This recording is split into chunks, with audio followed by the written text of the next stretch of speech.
তিন বোনের বিয়ে একই দিনে হয়েছিল। তাদের বরেরা কেমন তা পরীক্ষা করার জন্য তারা একই রকম পালকিতে বসার সিদ্ধান্ত নিলেন। যখন তিন বর এই দৃশ্য দেখলেন তখন তারা পুরোপুরি হতবাক হয়ে গেলেন। তখনই তাদের পাশে দাঁড়িয়ে থাকা দাসী বললেন যে যদি তারা তিন কনেকে বিয়ে করতে চান তবে তাদের এই তিনটি পালকি থেকে নিজেদের কনেকে চিনতে হবে এবং বেছে নিতে হবে। এমন কঠিন পরীক্ষার সম্মুখীন হয়ে সব বরই দ্বিধায় পড়ে গেলেন। যদি তারা ভুল কনেকে বেছে নেয় তবে আসল কনেরা বিয়েতে রাজি হবেন না। প্রথম বর এগিয়ে এসে প্রথমে নির্বাচন করার সিদ্ধান্ত নিলেন। কনের করুণা পাওয়ার জন্য তিনি অসুস্থ হওয়ার ভান করলেন।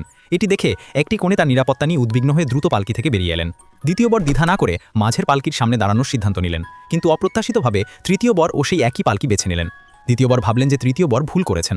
তখনই তৃতীয় বরের মাথায় একটি কৌশল এলো। তিনি দুটি পালকির মাঝে গেলেন এবং ইচ্ছাকৃতভাবে গোলমাল করলেন যাতে তার কনেকে প্রতারণার মাধ্যমে পরীক্ষা করা যায়।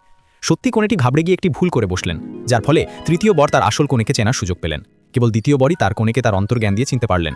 তার কনে অবাক হয়ে জিজ্ঞেস করলেন যে সে এত নিশ্চিত হলো কি করে যে সেই পালকিতেই সে আছে, কিন্তু দ্বিতীয় বর কোনো উত্তর দিলেন না। আসলে তিনি আগেই দাসীকে ঘুষ দিয়ে রেখেছিলেন। শুভ সময় আসতেই তিন জোড়ার বিয়ের অনুষ্ঠান শুরু হয়ে গেল।